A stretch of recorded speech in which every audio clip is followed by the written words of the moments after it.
information about emergency contraception. This is the nationwide standard of care. The American Medical Association supports this policy, American College of Obstetricians and Gynecologists. Additionally, the Centers for Disease Control's treatment guidelines provide for offering emergency contraception to sex assault survivors. It's not an abortion pill. It does not terminate an existing pregnancy. We believe that it's imperative that all emergency rooms inform victims about the choice to use emergency contraception. I think it's important to note that while opponents of this measure may cite religious liberty as some sort of protection, the hospitals in question that we're talking about are institutions receiving state and federal funding to provide general basic health care to the general public. Seeing that this is the standard of care endorsed by the American Medical Association, and it's clearly not going to terminate an existing pregnancy, this is something that should be offered to sex assault victims across the board. The fact that we are here 16 years later and it hasn't been, I dread to think of how many people have become pregnant as a result of a rape because they weren't given this choice or the compassionate care. So we urge this committee to pass this bill. Thank you. Thank you. Adriana Romelli.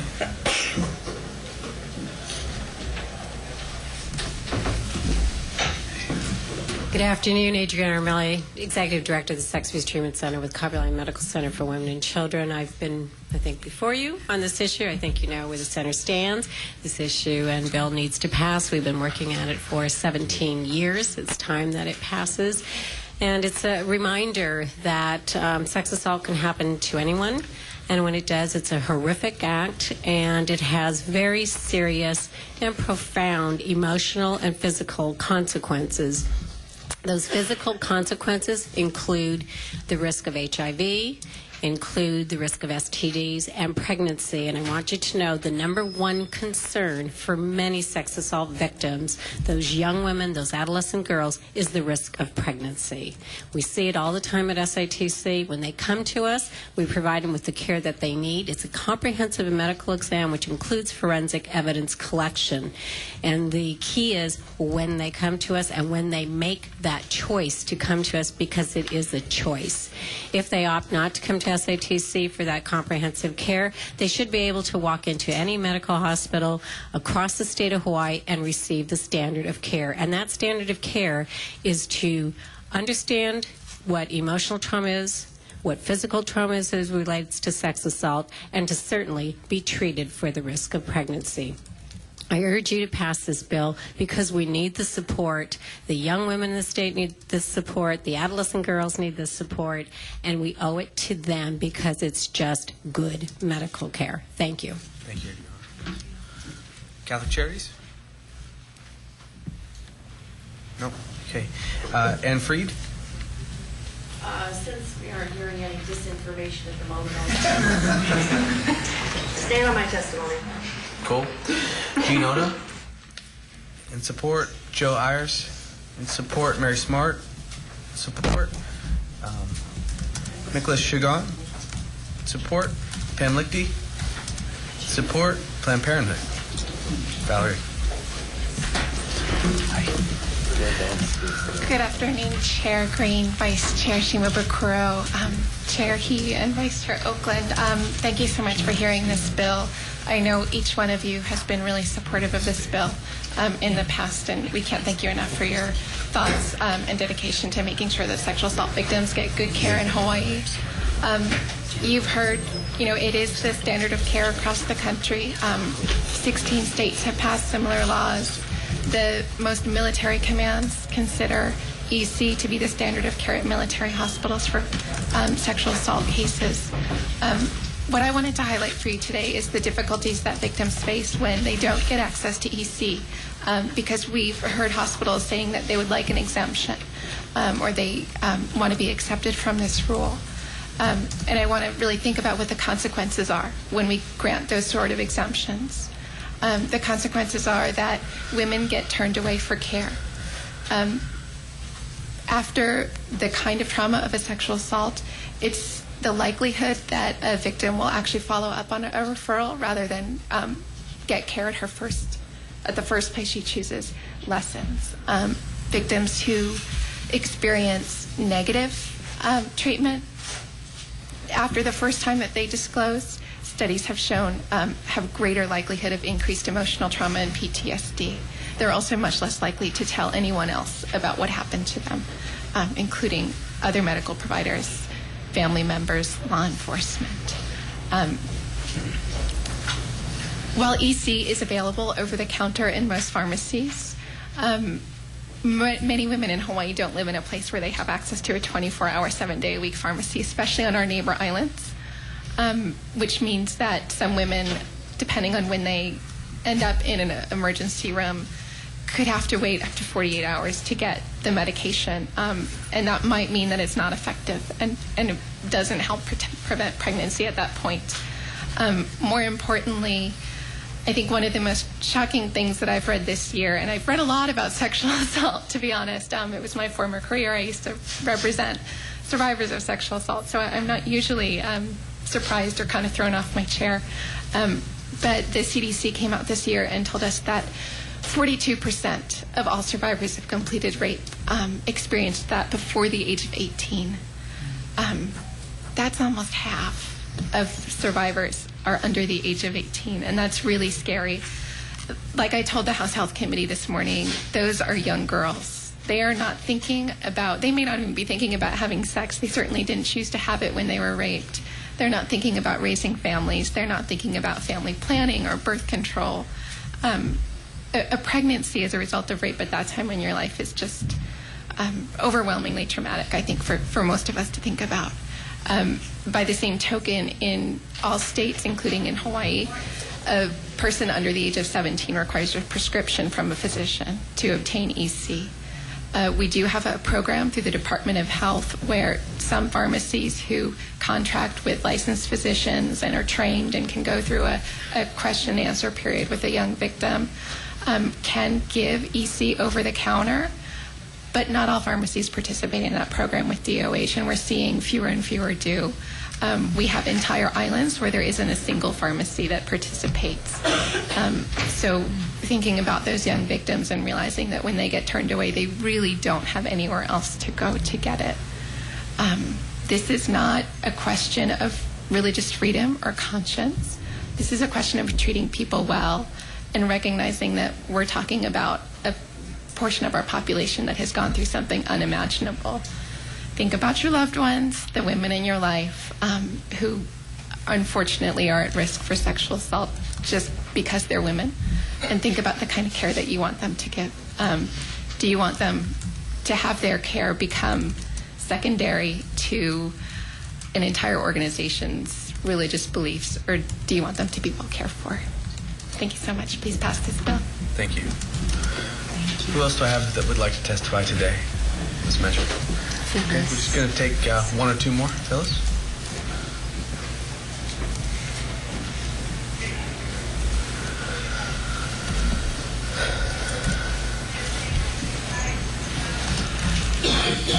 Thank you, Chair, committee members.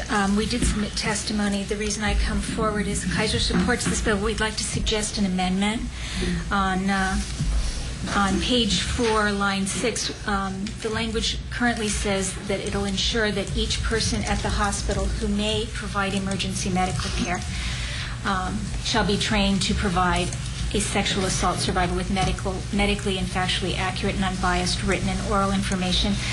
There's lots of folks who provide care in the ER, folks that draw blood, folks that provide x-rays. It's not really appropriate for them to be discussing this, so our suggested language is that it be ensure that each person at the hospital who may provide, ensure that providers who may prescribe or administer emergency contraception shall be trained. We think it focuses it more on the provider and makes clear whose responsibility it is. Thank you. Thank you. Director? Pat McManaman, Department of Human Services. The Department of Human Services stands in strong support of this administrative bill. We would just note that the physical and emotional trauma suffered by rape victims is horrendous. Approximately 5 to 8 of rape victims do go on to become pregnant because of the lack of immediate access to 5 to 8% become pregnant due to the lack of immediate access to emergency contraception. The Department of Human Services will pay for the necessary emergency contraception medications on a fee-for-service basis for victims who choose not to use their insurance policies for confidential reasons or who are uninsured. We, at this point in time, conservatively estimate that to be less than $10,000, and we are not asking for an additional appropriation for the same. On a personal note, as I stated this morning, I stand shoulder to shoulder with the thousands of other rape victims across this country, women and girls. When I was in college, I was abducted and raped by strangers and left on a road. I was eventually able to wave down the police, made a report to the police, spent hours there, spent also hours in a forensic examination. At no time, because of the state of laws during those days, was emergency contraception offered. So as a young woman, then you are left with the excruciating fear of pregnancy. And I eventually did make my way to a doctor who did administer at that time what we called the morning after pill. But to require women and young girls to run a gauntlet of service providers to merely obtain what is now the standard of medical care is simply unconscionable. And I know that you all have been leaders in this for the past 7 years. So I urge you not to waver. I urge you to pass this bill out and to remain strong supporters this session. Thank you. Director, just so we don't have to drag you back up later, your thoughts on the Kaiser Amendment? Thank you. We are in full support of the Kaiser Amendment, and in fact, we've been working with Phyllis and we're coordinating our efforts. We will get to you that language. We're actually trying to align all of the changes that are being made so we can get one bill, set of bills moving forward so we don't have any problems at the last minute. So we're working very diligently on that. We'll get you the language. Thank you, Director.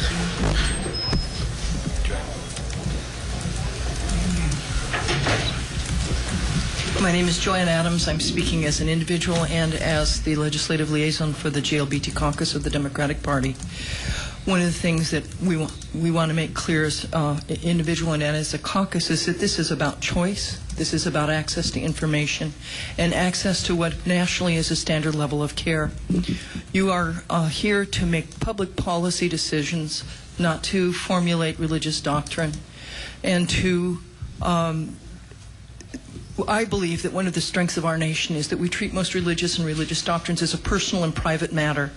We do not typically instill them in our public policy. And if it is the standard of care that rape victims would be provided access to this medicine, then that's what should be implemented as public policy. And I'm a little bit, I'm very concerned that we have deferred for 17 years now to the individual beliefs of some at the horrendous expense of others.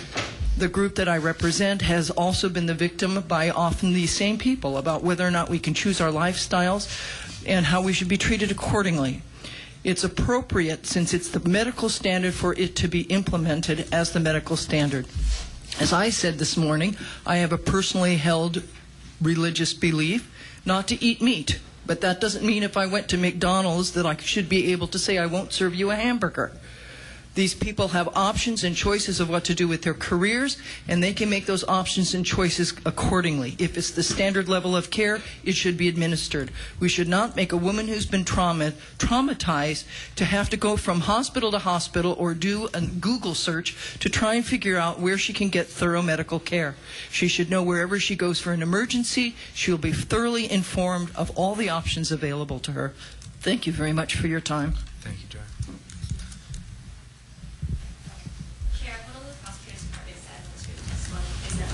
Okay, thank you. I think when you call Catholic Charities, I thought I'm with a Catholic church. Okay. Be next. Chair Green and members of the committee, I'm Walter Yoshimitsu with the Hawaii Catholic Conference, the public policy voice of the Catholic Church. And speaking in opposition to this bill, and one of the things that the bill says is that it's not abortion, and I think the jury is out as to whether it is or it isn't, and the difference is when we think life begins. we think that life begins at conception or fertilization, and there are some people, even in the medical field, think that implantation is when life begins. And so when we say that the bill is not correct by saying that it is abortion, it is if we look at the fact that one of the properties of the pill is that it makes the lining of the uterus hostile, so that if there is fertilization, it will not be able to implant. And so we're looking at that as the medical side. And earlier this morning, we talked about a couple doctors, OBGYNs, who said that it is an abortifacient because of that property. And in that testimony, they talked about some who disagree because of the definition of when life begins. What I think would be good is that if this bill is passed, that there is some kind of exception for either conscience. If the person whose conscience says that I am not supposed to dispense something that they believe to be an abortifacient, then I think that some kind of conscience protection should be inserted into the bill. Thank you. Thank you. Director Powell? One more thing. Earlier this morning, a testifier talked about what the Catholic bishops agree and don't agree on, and she quoted the ethical religious directive and then referring to directive number 36, and went through all the things that are permissible by the Catholic bishop. But one sentence was omitted, and I think this is an important sentence, and it says, "It is not permissible to initiate or to recommend treatments that have as a purpose or direct effect the removal, destruction, or interference with the implantation of a fertilized ovum." Thank you. Director? The Department of Health stands in strong support of this measure, and we've been working very closely with Department of Human Services on this. I'm Bart Dama from Progressive Democrats. I hope you have our testimony. We stand on our testimony in strong support of this bill. Thank you. Members, questions? Seeing none, we're going to move to Senate Bill 666, establishing an emergency service patient advocate program, provide assistance to the advocates on behalf of individuals receiving emergency care. Fred Rolfing. What chance could that be? Bad one, Brad Brake, because I really like this guy. This is my bill. Just trying to. Aren't you guys grateful I didn't make the last bill 666? 6 o'clock. If only I had such powers. Fred, thank you for waiting. I'm sorry. Oh, no problem. When you come in from Maui, you have to check with the airlines on whatever you want to do.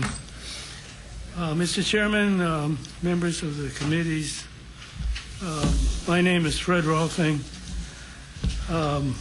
Senator Baker, how are you?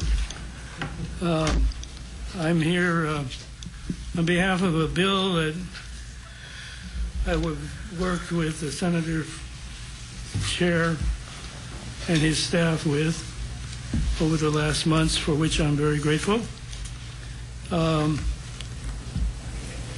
Came to be because my wife passed away very close to the time that she was in an emergency facility here in Honolulu.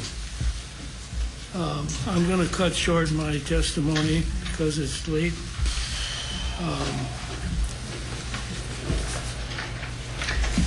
We came from Maui for Christmas dinners and you see, with family at the end of 2011, like we did normally.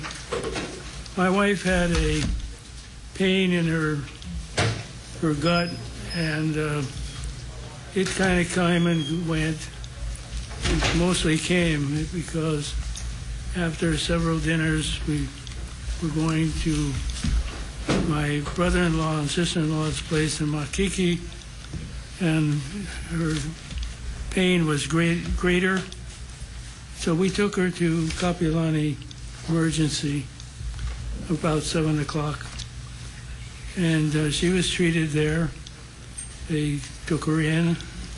And you may remember that this is the Christmas that the St. Francis hospitals both closed because of financial problems. And there was an impact on the community, the hospital community accordingly. Hattie was, as I say, treated and given a CAT scan in Kapiolani and received medication. But she wasn't getting any better. She was heavily dosed with morphine. They came to me at 12:30, said, "You can take her home." And I said, "No, I'm not taking her home. You're going to keep her. Look at her, she can't move." And she went to the bathroom with the help of my daughter and nurses. And again, she was not moving normally. And it continued, but the nurse came again and said, "Well, she has to go." And I said, "No, I don't want her to go. You should keep her for observation." And they turned me down and kept pushing for me to take her home, which in this case was a hotel because we had come over from Maui. And eventually they prevailed on me to take her about 4 o'clock in the morning. I took her to the hotel, carried her up with the help of the security guard to the 11th floor. And early the next morning, which was like an hour or two of her having more pain, I took her with my son to the clinic of Dr. Lawler in Kaimaki.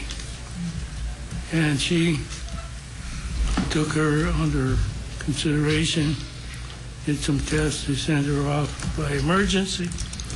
We started out on emergency from the city and county onto the freeway and onto the road by Queens Hospital, and then we diverted off the road to Kuakini Hospital, but I didn't know that then. I said, "Where are we going?" And the driver said, "We're going to Kuakini." And I said, "Why?" He said, "Queens not taking any more patients. They're closed down." So anyway, at Kuakini we got excellent treatment, but we got the doctor on call. We had no choice in this whole matter of physician-wise.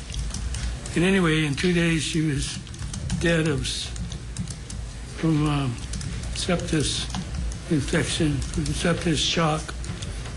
And it was like having somebody there. 1 minute, she's gone. Anyway, this led me to pursue the idea of having somebody that you could talk to who had some influence and could talk at the same level with the personnel in an emergency facility. And I looked into that and I found out about patient advocates in other states. In fact, we have one on Maui now. Maui Hospital has put on board themselves. Incidentally, I have Parkinson's. That's why my hand is wiggling when I'm under pressure. At any rate, we looked into that, and we met with Senator Green, and I have met with the Maui Hospital staff people on the issue and other people in the health field. And we feel that the state should establish some point of contact for people in the kind of situation I was in, being told by the medical people to take her home. but there was no next thing, except that in this case our situation got worse because it was not properly diagnosed, in my opinion. So we have been in contact with a number of people who have ideas or maybe opposition to the idea of an invasion into the medical field by an outsider. And my feeling is we can work around those complaints, that over time we can find resolution, and maybe the wording of the bill today does not completely solve that issue, but it could if we worked on it. And I'm open to collaboration with anybody who so feels that they can contribute to this effort. So. Thank you, Fred, for coming. Stick around in case we have questions, but the committee will tend to look favorably upon your story and your concern. Thank you. Some of us have spent a lot of time in this area and definitely believe that we have to have more patient advocacy. You know the facts. I'm not putting my health in the hands of any ER doctors, I can tell you. Spoken like a real ER doctor right here. Thank you, Fred. We do appreciate what's it. What's interesting to me was how far you can go, that you can have somebody in this role.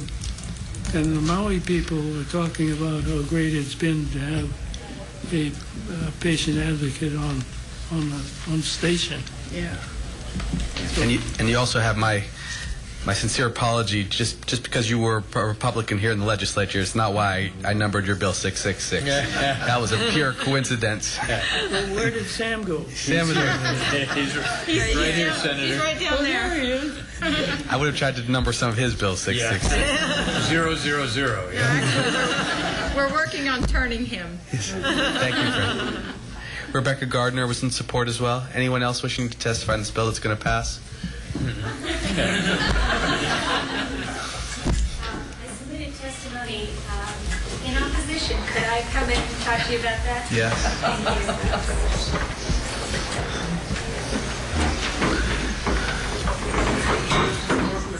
Okay. Let me do that.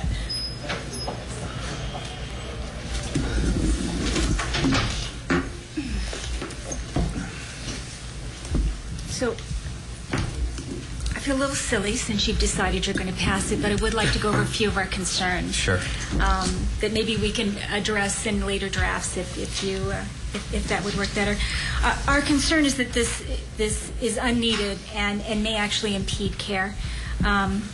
We already provide at Kaiser, Phyllis Dendel Kaiser Permanente, we provide services at Kaiser. We already have a patient advocate. It's a social worker who's assigned specifically to the emergency room. And their whole job is to be a patient advocate. We have continuing care coordination in the ED to assist the patients in managing as they continue to get their care beyond the emergency room. We're aware that these patients and families are very vulnerable and have built internal processes focused on providing them the kind of advocacy we're talking about. We're also concerned that this is going to delay care. The way it's proposed, you would have to have an advocate immediately available to every patient in every ED in the state at all times. And the person, as the bill's drafted, would not necessarily be an MD. So that this person would wind up discussing the case via phone call with the patient, and then discuss the case with the doctor in the ED, and based on the conversations, without having seen the patient or having any additional information, have to resolve issues still via telephone while the patient is waiting for care. If it worked perfectly, the delay would be minimal. Nonetheless, we think it's an interruption to patient care. Kaiser's also concerned because we're one of the most used emergency departments in the state, and there's a near constant flow of patients with all kinds of needs. So we're concerned that a patient who could be treated and released may insist on intervention from an advocate, and while everyone waits for this action, this bed may not be available for patients with more serious illness and injury. Emergency departments are already highly regulated. The federal EMTALA law already provides protections to assure all patients are cared for regardless of who they are, what their condition is, or their ability to pay. We are just committing not to add more layers of regulation and complexity to an already well-regulated system. Thank you for letting me provide my testimony. You bet. Sure. We're certainly going to take up some of those. We'll take up in the amendments things to streamline services. The idea, really, the conceptual idea is just to get access in some capacity for those who would request additional help. So we'll be careful. Thank you.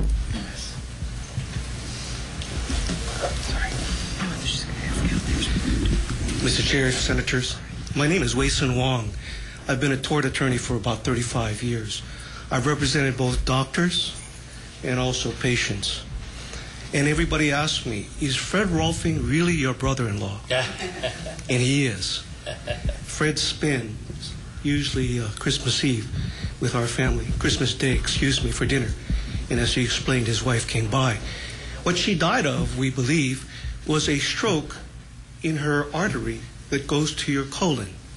Very difficult diagnosis for any doctor to make. We all are familiar with strokes that go to your head, and you can have the symptoms and signs that neurosurgeons can treat right away. But to have a stroke in your artery that goes to your colon is another story. And once that happens, your colon dies, and there is very little hope for you after that, or a life of disability. Patty was probably, in my humble opinion, discharged from the emergency room too early. There are great emergency rooms in the state of Hawaii. There are fantastic emergency room physicians. But in this particular bill, which Fred and I would like to advocate, there's a person that can assert rights for the patient more effectively than we can. Fred's been a practicing attorney and a judge in the state of Hawaii, and I've practiced many years. And yet we were not able to advocate enough Patty stay in the emergency room such that she could be treated. I'm not sure if her stay in the emergency room longer with a deferral to physicians who are more adept at diagnosing these types of problems would have saved her life. I can't tell you that, but I can tell you that the hope of our family, and for hopefully many other families on Oahu and throughout our state, is that someone can be there to advocate for that particular patient those rights that the patient is entitled to. The bill puts forward the need. The bill puts forward an effective way of addressing the need. And the benefit to our people in the state of Hawaii is that their loved ones can be much more protected with respect to emergency room treatment here.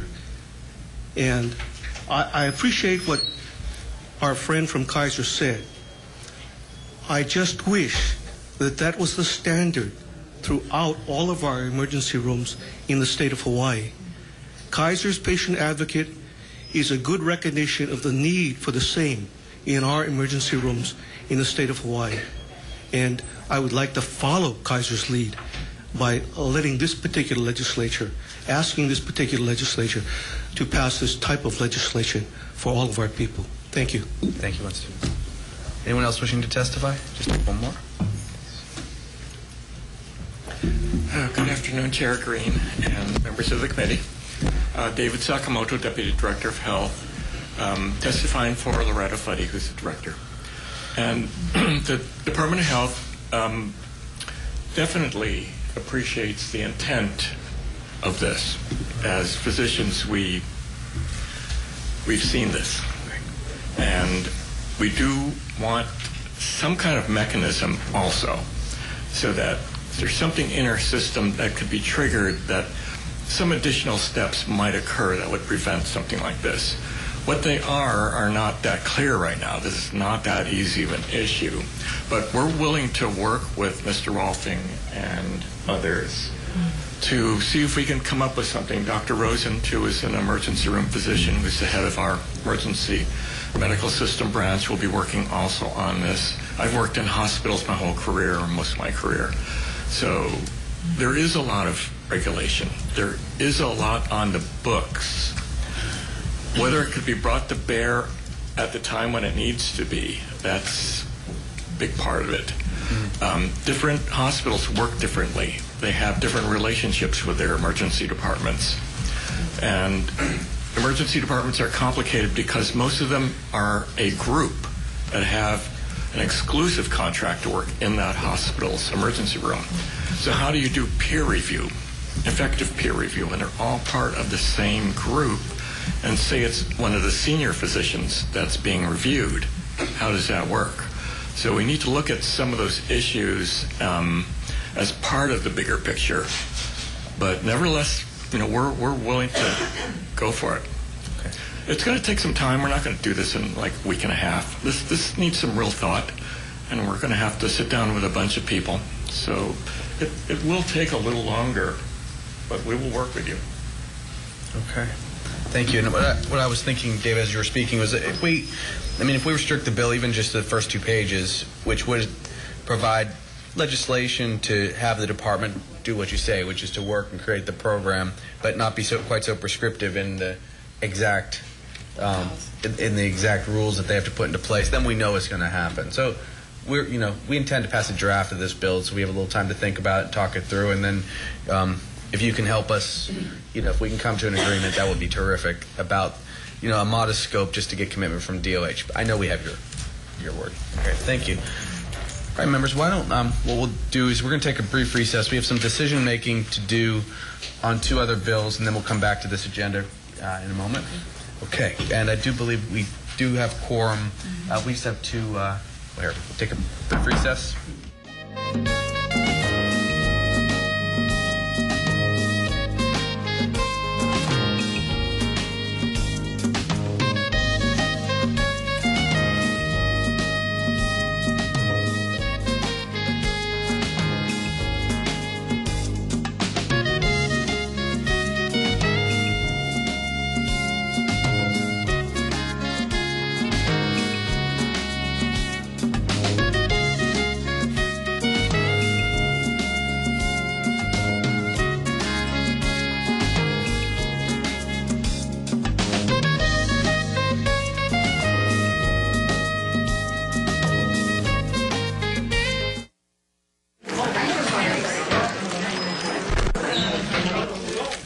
Members, thank you for bearing with us.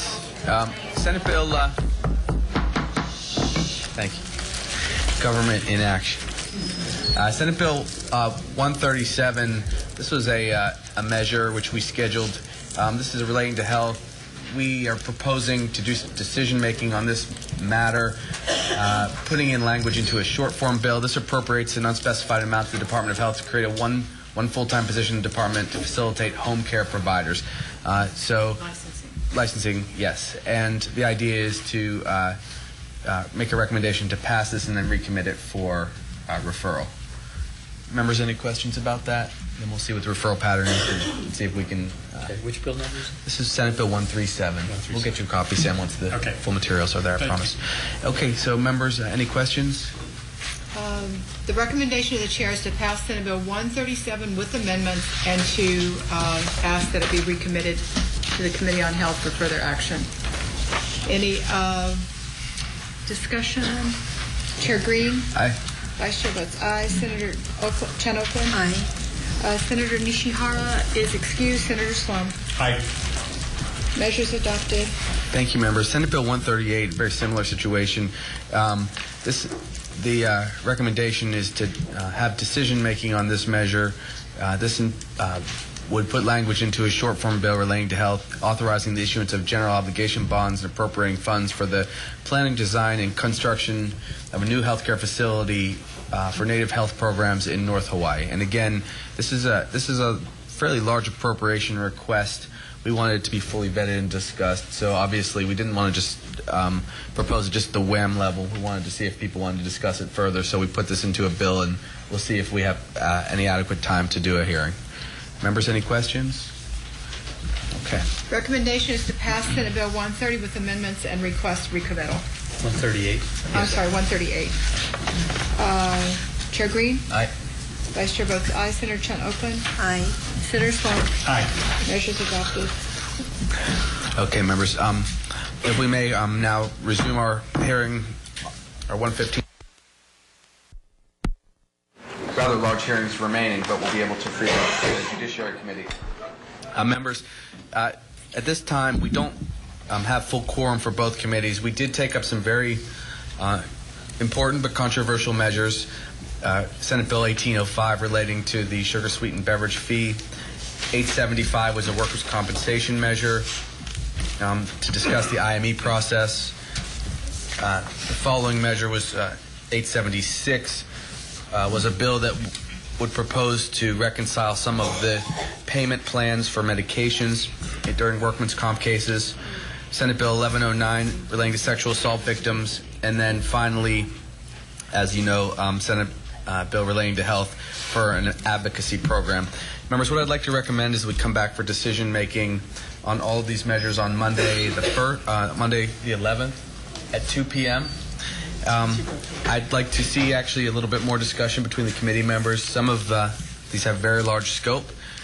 I will say that I personally think there's merit in Senate Bill 1805 relating at least to the health care consequences of... Is this 1085? Forgive me, 1085, yes. 1085, which is the relating to obesity prevention, imposing the fee on sugar-sweetened beverages. My recommendation will likely be to move this measure, but I do want people to vote their conscience and have time to discuss it amongst themselves between our 5 committee members. So at 2 p.m. on February 11th, we'll come back for further debate, discussion, and a vote. Members, is that all right? And we'd ask the Judiciary Committee to decide on their own time when to come back for a vote. But she needs to say. Yes. It'll be in this room, yes. Forgive me. 2 p.m., February 11th. Yes, room 229. We should say Tuesday? Monday. But they're going to go. Maybe we should do it on Tuesday. That way we'll know what they did. It's going to be a surprise, too. Yeah. We have it. It could be a surprise. Okay. So for the Judiciary Committee, Judiciary and Labor, we will decision make on Tuesday, February 12th, 9:30 a.m. in room 016. Thank you, members.